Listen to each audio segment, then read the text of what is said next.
Hello प्यारे बच्चों, कैसे हो आप सब। आई होप आप सब अच्छे होंगे और आप सबकी पढ़ाई भी अच्छी चल रही होगी।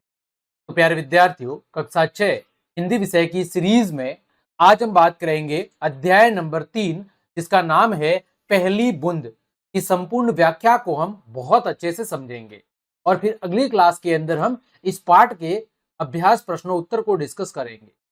हमने आपकी नई बुक के अनुसार सामाजिक विज्ञान, विज्ञान ऑलरेडी करवा रखी है, साथ ही साथ हिंदी विषय की क्लासेस भी चल रही है। तो इस क्लास में हम अध्याय 3 को, जिसका नाम है पहली बूंद, को बहुत अच्छे से समझेंगे और फिर हम इसके अभ्यास प्रश्नों को सॉल्व करेंगे। तो प्यारे विद्यार्थियों, अध्याय नंबर 3, जिसका नाम है पहली बूंद, इसके कवि कौन है? तो इसके जो कवि है उनका नाम है गोपाल कृष्ण कोल। क्या नाम है? इनके कवि का नाम है गोपाल कृष्ण कोल। और ये जो आपका पाठ है, इस पाठ के अंदर कवि ने जब वर्षा ऋतु की पहली बूंद धरती के ऊपर गिरती है, तो उस वर्षा ऋतु की पहली बूंद से धरती पर होने वाले बदलावों का यहाँ पर जिक्र किया है कि जब पहली बार बारिश होती है उस समय हमें क्या परिवर्तन देखने को मिलता है। चारों तरफ कैसे हरियाली ही हरियाली छा जाती है और सूखी धरती में वो पहली वर्षा प्राण फूंक देती है, उसके बारे में बताया गया है। यानी पूरा जो आपका पाठ है, इस पाठ में यह बताया गया है कि जब गर्मियों के बाद बारिश का मौसम आता है और जब पहली बारिश होती है उस समय प्रकृति में क्या बदलाव होते हैं, उसकी बात यहां पर की गई है। तो चलिए बिना किसी देरी के एक बहुत ही प्यारी सी कविता को शुरू करते हैं। सबसे पहले हम पद्यांश के अनुसार उसके महत्वपूर्ण शब्दों को देखेंगे और फिर उसके हम भावार्थ को समझेंगे। देखो यहां पर पहला पद्यांश कह रहा है, वह पावस का प्रथम दिवस जब पहली बूंद धरा पर आई, अंकुर फूट पड़ा धरती से नव जीवन की ले अंगड़ाई। वह पावस का प्रथम दिवस जब पहली बूंद धरा पर आई, अंकुर फूट पड़ा धरती से नव जीवन की ले अंगड़ाई।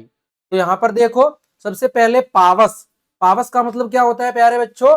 इसका मतलब होता है वर्षा ऋतु। पावस का मतलब क्या होता है? पावस का मतलब होता है वर्षा ऋतु। दिवस का मतलब क्या होता है? दिन। फिर धरा, धरा का मतलब क्या होता है? पृथ्वी या जमीन। धरा का मतलब क्या होता है? पृथ्वी या जमीन या भूमि। ठीक। फिर अंकुर, अंकुर का मतलब क्या होता है? बीज से निकलने वाला छोटा पौधा।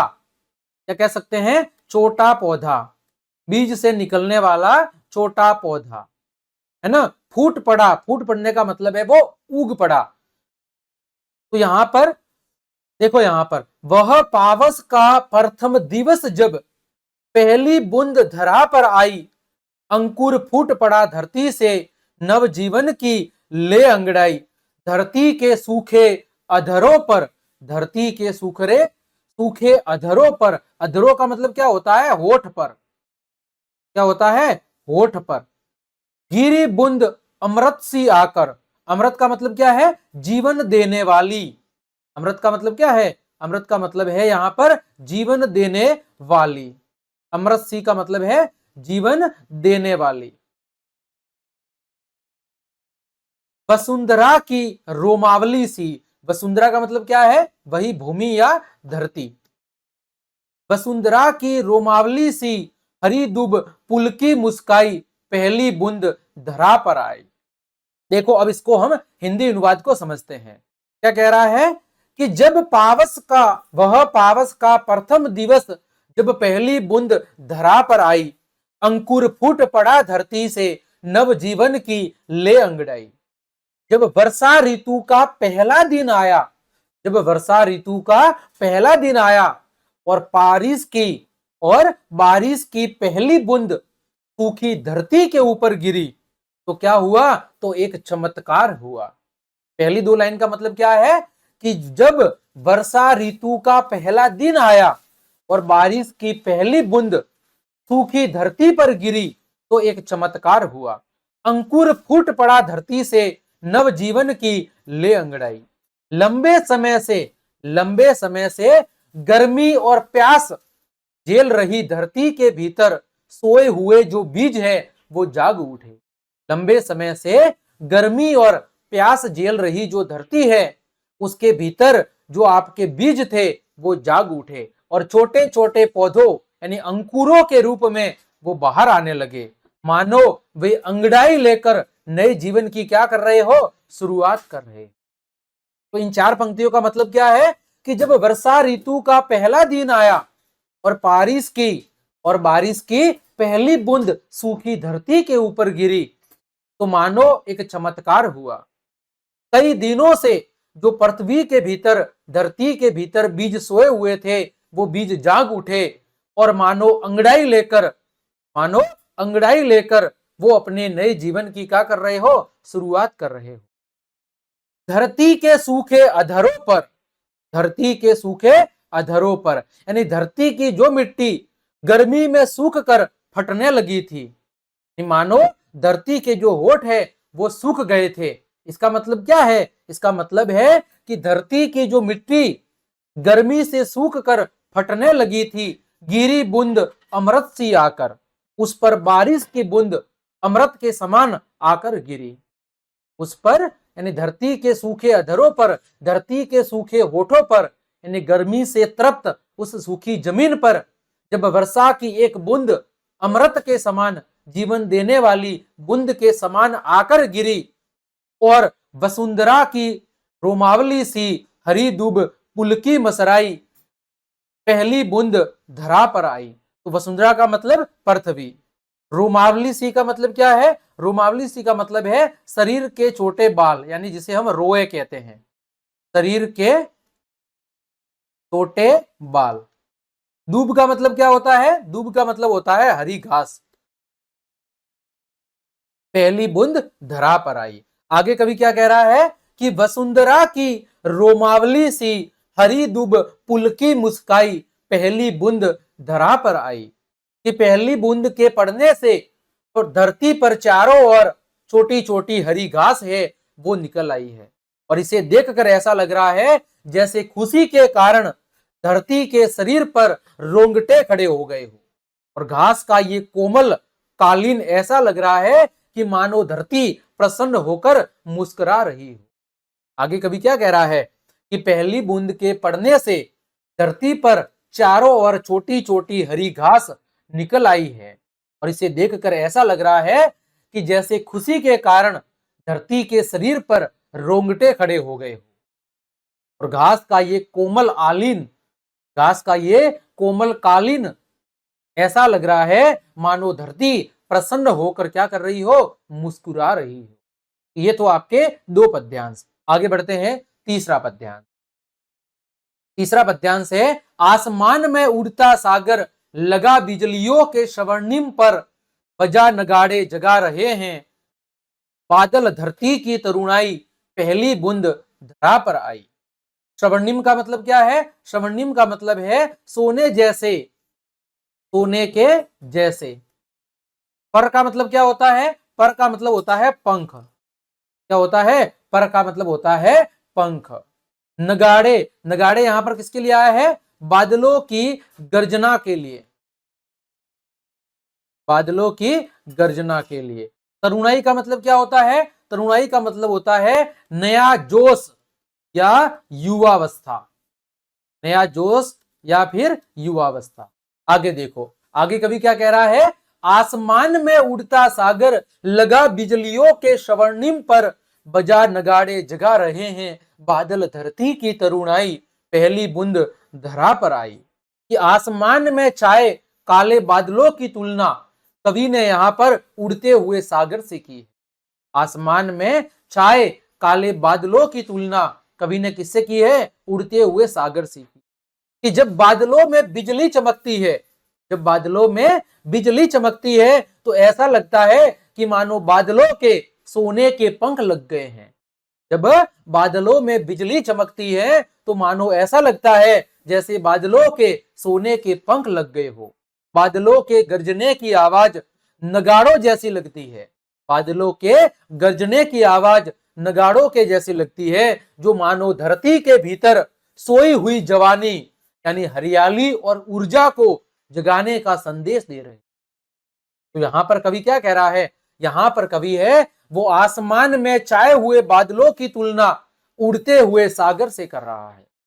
जब बादलों में बिजली चमकती है तो कवि कहता है कि ऐसा लगता है जैसे बादलों के सोने के पंख लग गए हो, और बादलों के गरजने की आवाज नगाड़ों जैसी लगती, जो मानो धरती के भीतर सोई हुई जवानी यानी हरियाली और ऊर्जा को क्या कर रहे हैं? जगाने का काम कर रहे हैं, उसमें नया जोश भरने का काम कर रहे हैं। ठीक, ये था आपका तीसरा पद्यांश। आगे बढ़ते हैं चौथा पद्यांश। चौथा पद्यांश है अगला वाला, नीले नैनों सा यह अंबर। अंबर का मतलब क्या होता है? आकाश, है ना। नयन का मतलब क्या होता है? आंखें। काली पुतली से ये जलधर, जलधर का मतलब क्या होता है? बादल। करुणा विगलित अश्रु बहाकर, करुणा विगलित अश्रु बहाकर, करुणा विगलित का मतलब क्या है? यहां पर दया से पिघला हुआ, दया से पिघला हुआ। अश्रु का मतलब आंसू। धरती की चीर प्यास बुझाई, चीर प्यास का मतलब बहुत पुरानी या लंबे समय की प्यास,